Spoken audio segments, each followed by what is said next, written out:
নেই করে এই সাইকেলটার বয়স প্রায় 15 বছর।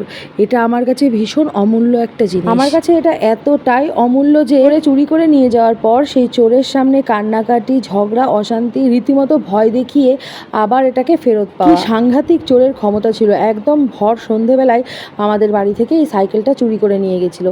তো যাই হোক, সেটা এখন আমার কাছেই রয়েছে। তো সাইকেলটা একটু নষ্ট হয়ে গেছে, তো ওই জন্য আমি এসেছি সাইকেলের গ্যারেজে সাইকেলটাকে ঠিক করার জন্য। তো দেখো, সিটটা একটু পাল্টে নিচ্ছি। আর এই যে সিটের যে কভারটা দিয়েছে, মানে যে প্লাস্টিকটা, এই প্লাস্টিকগুলো কিন্তু আমার ফাটাতে হেভি ভালো লাগে।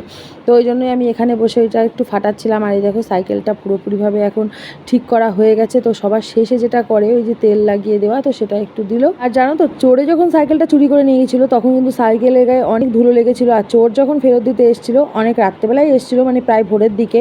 তো তখন উনি ওই সাইকেলটাকে ভালো করে মুছে ধুয়ে তারপর আবার তালা চাবি দিয়ে বাইরে রেখে চাবিটা আমাদের ঘরে ছিটকে ফেলে দিয়েছিল। আর এই সাইকেলটা এই কারণে আমার জন্য স্পেশাল, কারণ এই সাইকেলটা আমাকে আমার দিদি কিনে দিয়েছিল। আর দিদি যেহেতু পৃথিবীতে এখন নেই, তো ওনার এই স্মৃতিটুকুই আমার কাছে রয়েছে। যখন আমার 13 বছর মতো বয়স ছিল, তখন আমি বাবার কাছে খুব ধরেছিলাম যে আমাকে সাইকেল কিনে দিতেই হবে।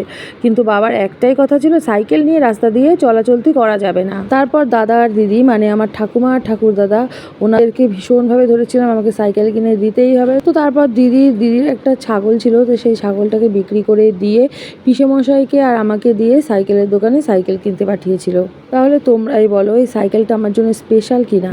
আর যে চোর এটাকে চুরি করেছিল সে কি উচিত করেছিল?